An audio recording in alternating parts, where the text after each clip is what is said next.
많이 긴장을 했는가 봅니다. 목도 막 잠기고 그렇게 하네요. 오늘 부족한 종에게 하나님의 말씀을 선포할 수 있도록 세워주신 하나님 아버지께 감사와 영광을 올려드립니다. 귀한 강단을 부족한 종에게 내어주신 김재영 담임 목사님 고맙습니다. 예수찬양교회 성도님들께도 감사드립니다. 저는 오늘 우리가 잘 알고 있는 예수님을 제일 많이 닮은 요셉이라는 인물을 하나님께서 만남을 통해 일하시는 과정을 살펴보려고 합니다. 야곱의 11번째 아들로 온유함과 의무에 강한 또 성실성과 관용과 용서하는 정신이 탁월하여 고귀하고 이상적인 성품을 소유하여 구약 성경의 그리스도의 예표로 등장하고 있는 인물입니다. 창세기 37장에 아버지 야곱의 사랑을 풍족히 받아오던 요셉은 17세에 꿈 이야기를 하다가 형들의 미움으로 애굽으로 은 20에 팔려가는 노예로 신세가 전락하게 됩니다. 창세기 39장에 춘희대장 보디발의 아내로 노예로 요셉을 사지만 하나님께서 함께 하시는 은혜로 그를 가정총무로 삼고 자기 소유를 요셉의 손에 맡기게 됩니다. 모든 것이 형통할 그때에 유혹이 찾아오는데 바디발의 아내였습니다. 요셉은 그 유혹을 이겨내고 승리합니다. 주인 보디발이 그 소식을 듣고 요셉을 감옥에 가둡니다. 창세기 40장에 감옥 생활 중에 두 관원장을 와의 만남이 운명적인 만남으로 시작되어집니다. 성도님들께서도 잘 아시는 대로 그 두 사람의 꿈 해석을 해주게 됩니다. 꿈 해석대로 떡 굽는 관원장은 죽게 되고 술 맡은 관원장은 궁으로 복직하게 되어집니다. 창세기 41장에서 바로왕이 꿈을 꾸고 해석하는 자가 없으므로 고심하고 있을 때에 관원장이 요셉을 생각하게 됩니다. 그리고 바로왕에게 꿈 해석을 잘하는 요셉을 소개하게 되어집니다. 꿈 해석을 들은 바로왕은 요셉을 애굽의 총리로 임명하며 총리가 된 요셉은 인생을 탄탄대로로 만들어가게 되어집니다. 이렇게 요셉의 파란만장한 만남의 삶을 잠시 요약해 보았습니다. 우리 예수찬양교회 성도님들께서도 만남을 통한 하나님 일하심을 경험해 보신 적이 있으시지요? 네. 첫 번째로 살펴볼 말씀은 춘희대장 보디발을 만나는 과정입니다. 창세기 39장 1절 말씀을 우리 다 같이 가능하시면 함께 합독하시겠습니다. 요셉이 이끌려 애굽에 내려가매 바로의 신하 춘희대장 애굽 사람 보디발이 그를 그리로 데려간 이스마엘 사람의 손에 요셉을 산이라. 아멘. 요셉은 애굽에 팔려가서 춘희대장 보디발을 만나게 됩니다. 겉으로 보기에는 요셉이 상인들에게 이끌려 오게 되었으나 사실은 하나님의 섭리에 이끌려 애굽에 오게 된 것입니다. 혹지 않은 이 만남은 견인하시는 하나님을 만나게 된 것이라고 합니다. 그리스도인에게 있을 수 있는 실패와 좌절은 성령님의 강권에 의해 회복되어집니다. 로마서 8장에 우리가 기도할 바를 알지 못해도 말할 수 없는 탄식 가운데라도 우리를 간구하시면서 기어이 하나님께서 정하신 자를 부르시고 부르신 자를 의롭다 하신 자를 영화롭게 하시도록 끌고 가시는 분이 하나님이십니다. 성령님이 우리를 견인해 가시며 주님 닮은 경건한 수준 높은 신앙인으로 완성시켜 가시고 계시는 것입니다. 요셉의 일생을 통해 우리는 견인하시는 하나님을 만나게 되는 것입니다. 요셉의 생 전체를 놓고 볼 때 보디발과의 만남은 요셉에게 정치가로서 조기 유학의 준비 과정이 되었고 통로였던 것입니다. 이것은 하나님께서 거시적인 계획을 가지시고 우리를 견인하고 계심을 볼 수 있습니다. 우리는 우리에게 좋은 일만 바라지 말고 험난한 일, 고난의 길이라 할지라도 하나님의 선하신 뜻을 따라 기꺼이 행하고자 하는 마음 자세를 가져야 할 것입니다. 아멘. 마태복음 26장 39절 말씀을 참고해 보면 조금 나아가사 얼굴을 땅에 대시고 엎드려 기도하시며 이르시되 내 아버지여 만일 할만하시거든 이 잔을 내게서 지나가게 하옵소서. 그러나 나의 원대로 마옵시고 아버지의 원대로 하옵소서 하시고 예수님께서 겟세마네 동산에서의 기도하시는 모습입니다. 예수님께서는 십자가의 죽으심을 알고 계시면서 겟세마네 동산에서 땀방울이 핏방울이 되도록 기도하셨던 것입니다. 두 번째로 살펴볼 말씀은 감옥에서 간수장을 만나게 됩니다. 창세기 39장 21절 말씀을 우리 다같이 합독해 보시겠습니다. 여호와께서 요셉과 함께 하시고 그에게 인자를 더하사 간수장에게 은혜를 받게 하시매 누명을 쓰고 감옥에 갇힌 요셉은 책임자인 간수장에게 신임을 받게 됩니다. 그리고 옥중 죄수들을 맡아 관리하고 죄반 사무를 처리하는 간수가 되어집니다. 요셉은 감옥에서 바로왕의 궁에서 정치하던 관료들이 이런저런 일로 이런저런의 제목으로 감옥에 들어온 관료들을 관리하는 관수로서 2년 동안 그곳에서 생활을 합니다.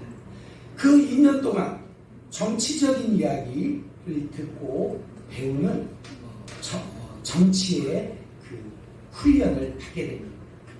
정치를 한 번도 해보지 않고 왕궁 생활도 못 해왔지만 고급 관료들에게 많은 경험담을 듣고 접하면서 총리로서 예비되어져 가고 있었던 것입니다. 하나님께서 그를 범사에 형통하게 하십니다. 억울한 누명을 쓰고 감옥에 들어갔지만 그는 누구도 원망하거나 불평하지 않고 더욱 하나님을 잘 섬기며 신실하게 생활한 결과였던 것이었습니다. 이것이 바로 경건하게 살아가려는 성도들의 생애 가운데 수시로 찾아오는 환난과 핍박을 축복으로 바꾸게 하는 비결인 것입니다. 디모데후서 3장 12절 말씀을 참고해 보니 무릇 그리스도 예수 안에서 경건하게 살고자 하는 자는 박해를 받으리라. 이러한 축복은 만남을 통해서만 가능합니다. 박해를 받으려면 박해하는 자를 만나야 합니다. 그 박해를 이기고 승리해야만 비로소 그 박해를 통한 축복으로 이어지게 되는 것입니다. 세 번째로 살펴볼 말씀은 술 맡은 관원장을 만나게 됩니다. 오늘 본문 말씀인 창세기 40장 4절 말씀을 우리 함께 합독하시겠습니다. 춘희대장이 요셉에게 그들을 수종들게 하며 요셉이 그들을 섬겼더라. 그들이 갇힌 지 여러 날이라. 아멘. 드디어 왕의 술 맡은 관원장과 떡 굽는 관원장을 만나게 됩니다. 억울하게 누명을 쓰고 옥에 갇힌 요셉과 왕의 두 신하의 만남은 요셉을 애굽의 왕 앞에 이끌기 위한 하나님의 섭리에서 비롯되어진 것입니다. 옥에 갇힌 왕의 관리들은 힘든 감옥 생활 중에 요셉의 극진한 보살핌을 받으며 지내게 됩니다. 주석가들은 죄인으로 간수가 된 요셉이 또 다른 죄인을 섬기는 모습은 그리스도인의 봉사정신을 보여주는 것이라고 말하고 있습니다. 제가 섬기고 있는 교회 담임 목사님 말씀 중에 이런 말씀이 있습니다. 섬김을 실천하다가 죄인된 우리를 섬기러 오신 예수님을 경험하는 자들이 되어라고 그렇게 늘 말씀 중에 생활 중에 선포를 하십니다. 그 말씀대로 섬김이 얼마나 중요한지를 깨닫게 되고 실천하게 되다가 섬기는 일을 하게 되어진 것입니다. 또 섬기는 일을 하다가 나를 섬기러 오신 예수님을 만나고 그 만남에 순종하게 되어진 것입니다. 요셉이 두 간원장가의 꿈을 해석하게 됩니다. 요셉은 꿈을 꾼 두 간원장에게 꿈의 해석은 하나님께 있지 아니하니까 라고 말하면서 그 말을 할 수 있었던 것은 그들이 이방 종교를 믿고 있는 관료들입니다. 그 이방 종교 신을 섬기는 자기보다 지위가 아주 높은 그 왕의 관료들, 물론 죄수의 몸이지만 일단 신분은 왕국에 있는 왕을 섬기는 관료들의 신분이었는데 감히 그 앞에 하나님의 그 꿈 해석은 하나님께 있지 아니하니까라고 선포할 수 있었던 것은 요셉의 용기 있는 신앙이 하나님께서 함께 하시기 때문이라는 것입니다. 그런 후 꿈 해석을 하나님의 도우심으로 명확하게 하게 됩니다.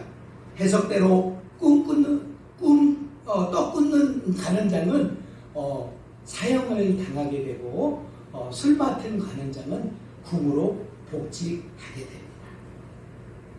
네 번째로 살펴볼 말씀은 요셉은 바로 왕을 만나게 됩니다.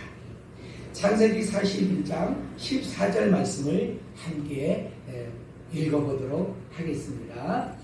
이에 바로가 사람을 보내어 요셉을 부르매 그들이 급히 그를 옥에서 내놓은지라 요셉이 곧 수염을 깎고 그의 옷을 갈아입고 바로에게 들어가니 시간이 만 2년이 지나 술 맡은 관원장은 본인의 삶에 충실하고 집중하며 요셉을 잊고 있을 그 무렵 바로 왕은 꿈을 꾸게 됩니다. 꿈의 내용은 이렇습니다. 아름답고 살찐 암소가 7암소를 흉악하고 파리한 7암소가 살찐 암소 7을 먹고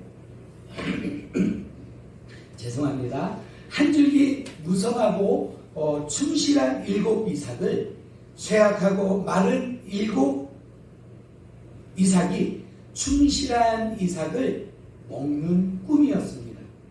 우리 성도님들께서 잘 아시는 대로 살찐 소와 무성하고 충실한 이삭이 흉악하고 파리한 소와 쇠약하고 마른 곡식이 먹어버리는 꿈을 요셉은 이렇게 해석합니다. 앞으로 7년 풍년이 들은 후에 7년 흉년이 와서 7년 동안에 흉년이 들었던 것을 풍년이 잡아먹는다는 해석을 하게 됩니다. 물론 창세기 41장 16절 말씀에 여호와께서 바로에게 편안한 대답을 하시리라 하셨고 25절 말씀에 하나님이 그 하신 일을 바로에게 보이리라 하셨고 32절 말씀에 하나님이 이 일을 정하셨습니다라고 선포했습니다. 그 선포할 수 있었던 것은 보통의 강심장이 아니고는 할 수 있었겠습니까? 감히 죄인의 신분에서 바로왕, 그 당대의 최고의 권력자인 바로왕 앞에서 요셉은 당당히 하나님의 일하심을 선포하실 수 있었던 것입니다. 38절 39절 말씀에 바로가 그의 신하들에게 이렇게 얘기합니다. 이 바로왕은 요셉의 얘기를 듣고 38절 39절 말씀에 성경 말씀에 바로가 그의 신하들에게 이르되 이와 같이 하나님의 영에 감동된 사람을 우리가 어찌 찾을 수 있으리요 하고 요셉에게 이르되 하나님이 이 모든 것을 내게 보이셨으니 너와 같이 명철하고 지혜 있는 자가 없도다 하고 애굽의 온 땅의 총리가 되게 하노라 선포한 후 자기의 인장 반지를 끼워주고 세마포 옷을 입고 금사슬을 목에 걸어주고 발에 수레에 태워 그 앞에 엎드리라 명합니다. 이제 비로소 요셉은 애굽 전역을 통치하는 애굽 총리가 되는 그런 권세를 누리게 됩니다. 애굽 왕은 요셉에게 애굽 전역을 통치하는 통치자로 임명하고 이제 온 땅을 순찰하러 나가게 됩니다. 여기 말씀에 보면 세마포 옷이 나오는데 지금 말씀을 전하면서 생각해 보니까 이 세마포 옷이 13년 만에 주어진 요셉에게 13년 만에 주어진 세마포 옷입니다. 이 요셉이 끌려오기 바로 전 형들에게 그 옷을 자색 옷을 다 빼앗기고 그 빼앗은 옷을 동물의 피를 묻혀서 요셉이 동물에게 잡혀먹었다고 거짓말했던 그 사건이 13년 후에 총리가 되어진 세마포 옷을 입고 이렇게 하나님 앞에 서는 모습을 지금 말씀을 전하면서 생각이 나서 잠시 원고에 없는 내용을 한번 나누어 봤습니다. 결론적으로 말씀을 드리자면 우리의 만남 속에 하나님께서 일하심이 얼마나 우리에게는 있었을까요? 예수찬양교회 성도님들의 삶 속에 만남을 통해 성령 하나님의 일하시는 모습을 경험하게 되실 줄 믿습니다.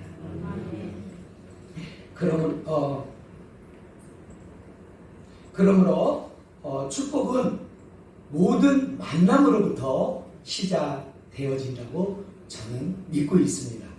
저는 이렇게 적용해 보았습니다. 제가 3년 한 몇 개월 전에 한국 신학교를 문을 두드리고 공부를 시작을 했습니다. 거기서 우리 이번창 안수 집사님을 만나게 되었고요. 그때 이번창 안수 집사님을 만나지 못했다면 제가 과연 오늘 이 자리에 이곳에서 여러분들과 함께 감히 하나님의 말씀을 나눌 기회가 있었을까요? 또 우리 이번창 강도사님께서 우리 사랑하는 우리 이재영 담임 목사님을 만나지 못하셨다면 제가 여기 이 자리에 목사님을 만날 수도 없었고 올 수도 없었겠지요. 그러나 이 모든 만남을 통해서 하나님께서는 다 계획해 놓으신 그 범주 안에서 그 계획 안에서 우리는 인도함을 받고 있는 것이라 생각되어집니다. 우리 성도님들께서 만약 예수님을 만나지 못했다면 비극적인 얘기겠죠. 여러분에게 천국 백성이 되는 기회가 주어졌을까요? 없었겠죠. 저와 여러분은 예수님을 만남으로 성부 하나님의 사랑으로 구원을 받은 성도로 견인되었습니다. 성자 예수 그리스도의 은혜로 죄사함을 받고 새 생명을 선물로 받으신 것입니다. 성령 하나님의 교통하심으로 죄와 사망의 법에서 자유하게 되는 축복을 누리시게 된 것입니다. 이 사실을 우리 예수 찬양교회 성도님들께서는 믿고 확신하시기를 우리 주 예수 그리스도의 이름으로 축원합니다.